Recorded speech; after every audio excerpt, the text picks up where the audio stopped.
Clarissa, Sekretaris Jenderal PDI Perjuangan mengkritik proyek Food Estate karena menebang habis hutan hingga dituding sebagai kejahatan lingkungan. Terkait kritik tersebut, Presiden Joko Widodo mengatakan membangun food estate tak semudah yang dibayangkan. Presiden Joko Widodo buka suara soal kritik terhadap food estate yang disampaikan Sekretaris Jenderal PDI Perjuangan Hasto Kristianto.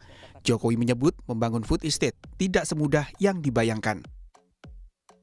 Kita itu membangun food estate, lumbung pangan itu untuk dalam rangka mengantisipasi krisis pangan. Hati-hati, semua kawasan, semua negara sekarang ini menghadapi yang namanya krisis pangan. Problem di lapangan itu tidak seperti semudah yang kita bayangkan. Jadi semuanya akan diperbaiki. Dan semuanya harus dievaluasi, harus dikoreksi, harus diulang, Kalau kita nggak berani, baru gagal pertama sudah mundur. Sampai kapanpun, lupakan. PDI Perjuangan menuding proyek food estate berimbas pada penebangan hutan yang tidak menghasilkan apapun. Sekjen PDI Perjuangan Hasto Kristianto menyebut proyek food estate disalahgunakan dan hutan-hutan justru ditebang habis hingga jadi kejahatan lingkungan. PDI Perjuangan ini memiliki program merawat pertiwi.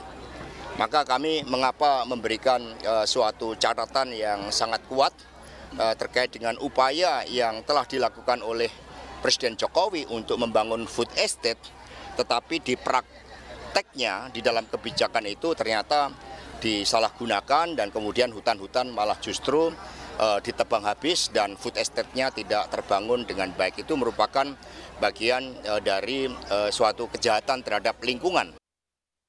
Sebelumnya, Presiden Joko Widodo menunjuk Menteri Pertahanan yang juga Ketua Umum Partai Gerindra, Prabowo Subianto, sebagai pemimpin food estate di Kalimantan Tengah. Terkait tudingan PDI Perjuangan, Wakil Ketua Umum Partai Gerindra, Budi Satrio Jiwandono menyatakan, lahan food estate di Kalimantan Tengah sudah dikaji Kementerian Lingkungan Hidup dan Kehutanan.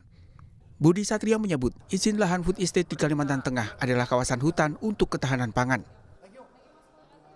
Nah, tentang anggapan bahwa ini adalah kejahatan lingkungan, saya kira itu tidak benar.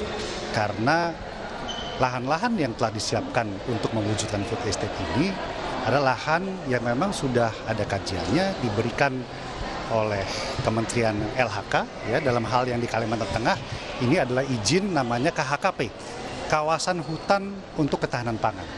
Memang izin yang pertama, dan kalau itu sudah keluar dari KLHK, itu sudah ada kajian teknisnya.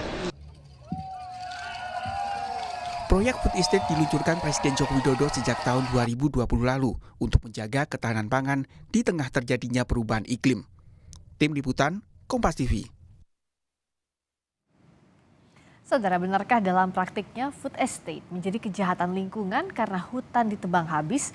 Mengapa PDI Perjuangan tiba-tiba mengkritik program Jokowi? Kita akan berbincang dengan anggota Komisi 4 DPR RI dari fraksi PDI Perjuangan, Rizky Aprilia. Bergabung juga Daniel Johan, politisi PKB dari Komisi 4 DPR, serta Direktur Eksekutif The Political Literacy, Gun-Gun Herianto. Selamat malam. Selamat malam semua. Mbak Kiki, Mas Gun-Gun. Selamat Iya. malam, Kang Bung Daniel, Daniel, Mas Kang Rizky. Gun-Gun, juga Mbak Rizky. Saya ke Mbak Rizky dulu. Kenapa, pertanyaannya begini, kenapa PDIP tiba-tiba mengkritik program Pak Jokowi?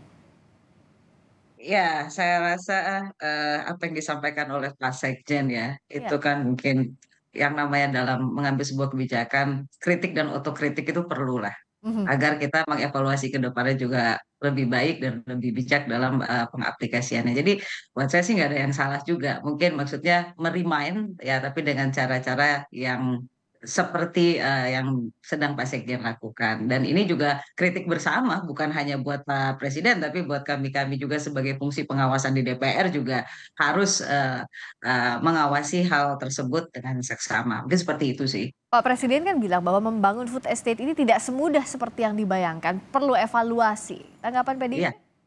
Sepakat, memang betul perlu evaluasi. Saya sama Pak Daniel Johan satu komisi yang sama, kayaknya setiap rapat kita evaluasi terus bagaimana agar apa yang dicita-citakan oleh Presiden itu bisa tercapai. Karena kawasan sentra produksi pangan, food estate, atau apa juga yang biasa disebut juga lumbung pangan, commonly itu ya memang bukan hal gampang. Apalagi di Indonesia dengan varian apa lokalnya yang mungkin setiap daerah beda-beda dan ini kan harus disesuaikan kan itu oleh karena itu makanya apa yang Pak Jokowi sampaikan ini butuh gotong royong bersama-sama saya sama Pak Daniel walaupun beda warna ya butuh hal yang didiskusikan supaya mendapatkan formulasi yang terbaik dan hasilnya berdampak langsung kepada masyarakat kan begitu. Nah, kritik kerasnya bahkan disebut sebagai kejahatan lingkungan. Apa iya sampai sejauh itu?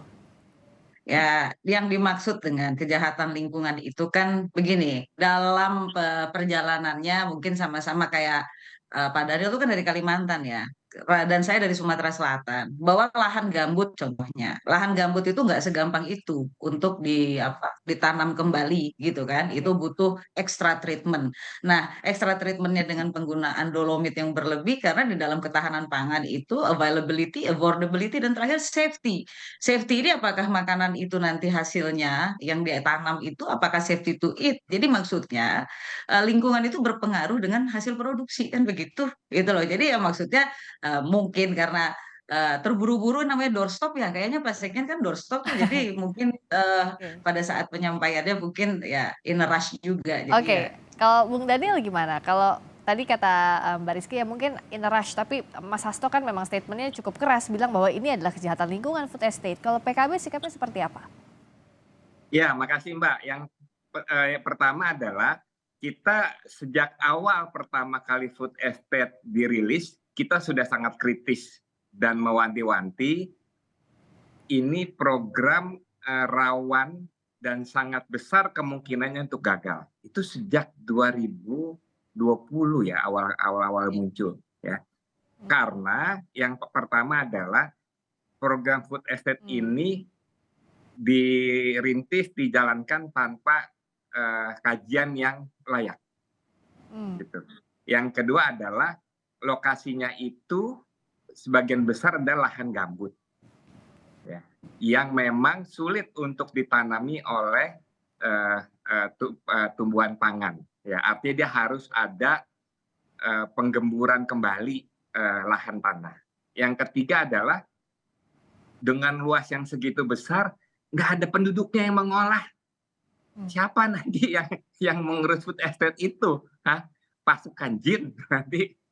Nah, yang kalaupun ada, penduduk itu harus dilatih dengan keterampilan peningkatan sumber daya manusianya. Itu pun tidak dilakukan. Ya. Jadi kita kritis bukannya subjektif, bukan karena menterinya, bukan karena sektornya, tetapi kita kritis agar setiap program pemerintah itu harus berhasil dengan baik. Nah, jadi kita agak heran juga kenapa baru muncul sekarang itu. Kalau Kang Gunggun melihatnya seperti apa? Kritik yang cukup keras ini sesuai tempatnya, sesuai momentumnya atau seperti apa? Gini, pertama tidak ada pernyataan dalam konteks komunikasi politik itu yang tanpa intensi ya. Artinya ada intensi untuk memengaruhi lingkungan politik. Jadi ada 3 hal. Pertama, pilihan diksi sebagai kejahatan lingkungan itu tuduhan yang sangat serius. Ya, dan ketika misalnya itu disampaikan oleh Pak Sekjen, Mas Hasto, tentu saya harusnya juga meminta reasoning ya, termasuk juga argumentasi yang koheren. Nah, supaya apa? Jadi pembelajaran pada publik misalnya di area mana saja yang kemudian itu kemudian masuk dalam diksi kejahatan lingkungannya, kemudian faktor-faktor apa yang kemudian jadi argumen itu kemudian dikategorikan kejahatan lingkungannya. Nah, ini jadi diksi yang masih kita tunggu, publik menunggu apa yang kemudian jadi argumennya. Kemudian yang kedua, Mbak Rizky, ini juga menarik. Kenapa? Karena kan PDI Perjuangan adalah bagian dari pemerintahan dan backbone sebenarnya ya. Tulang punggung utama pemerintahan Pak Jokowi dan program strategis nasional Pak Jokowi salah satunya ini kan gitu. Ya. Nah, jadi kalau kita bicara ini Mbak Friska, bahwa apa yang dilakukan sebagai kritik itu wajar, tetapi sebagai bagian dari pemerintah kanalnya kan jelas tuh ya. Jadi ketika muncul di publik dalam konteks misalnya sekarang menghangatnya situasi politik, maka jangan kemudian salahkan publik juga dan media ketika itu menjadikan isu itu menjadi isu yang terkait dengan rivalitas gitu, kontestasi elektoral Jadi itu pasti benang merahnya akan masuk ke wilayah politis yang sangat politis. Yang sangat politis misalnya ada sinyal dibaca sebagai sinyal renggangnya hubungan Pak Jokowi dengan PDI Perjuangan terkait dukungan di Pilpres nanti. Bisa dikatakan seperti itu, bisa diasumsikan demikian. Kalau saya melihat ini kan menyangkut juga power relations atau relasi kuasa ya. Relasi kuasa itu bisa person to person, misalnya bisa party to party gitu ya. Kan di situ juga kalau bicara food estate bisa bicara ada Menhan, ya. Yang di mana Prabowo Subianto ada di dalamnya, ada juga Mentan yang juga representasi partai tertentu, gitu, nah sebut aja Nasdem. Jadi ini ya, tentu bacaan atau tafsir politis tidak akan terhindar ya Mas Daniel ya. Jadi kalau PKB kan tidak ada pernyataan eksplisit sehingga tidak ada backfire ke PKB gitu dalam konteks pernyataan ini. Okay. Nah, partainya Mbak Rizky ini menarik. Kecuali kalau misalnya Mbak Rizky turut memberi reasoning kepada kita hari ini, apa yang kemudian jadi argumen sebagai kejahatan lingkungan? Iya. Kalau karena tadi salah satunya Menhan juga yang ada di dalamnya, PKB sudahkah menyampaikan kritik itu langsung ke Pak Menhan, ke Gerindra, mengingatkan ini PKB dan Gerindra satu koalisi di Koalisi Kebangkitan Indonesia Raya? Sudah jauh hari Mbak, tetapi bukannya hari ini, sudah dari 3 tahun yang lalu kita sampaikan. Tapi? Dan ini saya bilang siapapun nanti menjadi pelaksananya siap-siap dicaci maki, karena ini akan gagal total. Dan benar itu terjadi. Ini tampaknya kok berseberangan di satu koalisi, tapi berseberangan. Ini gimana, Bung Daniel membacanya? Enggak, saya sama sekali nggak ada urusan subjektivitas. Kritikan kita itu sudah kita lakukan jauh sebelum urusan koalisi kan. Itu tahun 2020 atau 2019 sampai sekarang kita selalu mengkritik. Tetapi semangatnya itu juga agar semua program pemerintah itu bisa berhasil dengan baik. Kita kan harus memberikan masukan di awal. Jangan justru kritiknya setelah gagal. Oke. Nah kalau PDIP kan kalau gagal berarti nggak ada antisipasi kan. Kalau gagal ya semua orang sudah tinggal bisa menilai gitu kan. Tetapi yang kita kritik justru dari pertama kali ini belum dilaksanakan, bahkan baru dirilis, kita sudah mewanti-wanti waktu itu. Oke, masing-masing singkat saja, saya ke Mbak Rizky dulu. Jadi kalau tadi PDIP sepakat untuk evaluasi, apa yang bisa dilakukan evaluasinya agar program pemerintah ini berhasil? Karena bagaimanapun juga kan PDI Perjuangan ada di dalam pemerintahan. Ya, oleh karena itu makanya dari kemarin juga sudah beberapa disampaikan juga bahkan statement-statement dari kawan-kawan di fraksi menyatakan bahwa evaluasi adalah wajib untuk menyatakan keberhasilannya. Seperti tadi Pak Daniel sampaikan ya, memang kan butuh evaluasi terus-menerus karena ini landscape besar dan memang harus kita teknisnya dari awal, dari sebelum ada koalisi kita sudah merimain agar proyek ini atau program ini yang di strategis nasional ini bisa berjalan maksimal. Karena apa? Kita mengantisipasi food security yang sekarang dialami mostly di seluruh dunia. Oleh karena itu Indonesia harus bersiap gitu. Itu aja sih. Oh, harus bersiap, dan Kang Gun Gun kita akan pantau bagaimana ya. Ini betulkah objektif atau subjektif? Singkat aja. Ya, kita berharap tidak dalam konteks wacana elitis, tapi evidence based gitu. Itu yang kita harapkan supaya komprehensif, kritiknya itu bisa diterima oleh publik, nalar publik dengan ajak seperti Bang Daniel Johan udah jauh hari itu. Waktu dialog-dialog sebelum pemilu saya pernah dalam satu forum mengkritik itu. Jadi ya memang itu argumentasi. Kita akan lihat kemana arahnya kritik ini. Terima kasih anggota Komisi 4 DPR RI, fraksi PDI Perjuangan, Mbak Rizky Aprilia.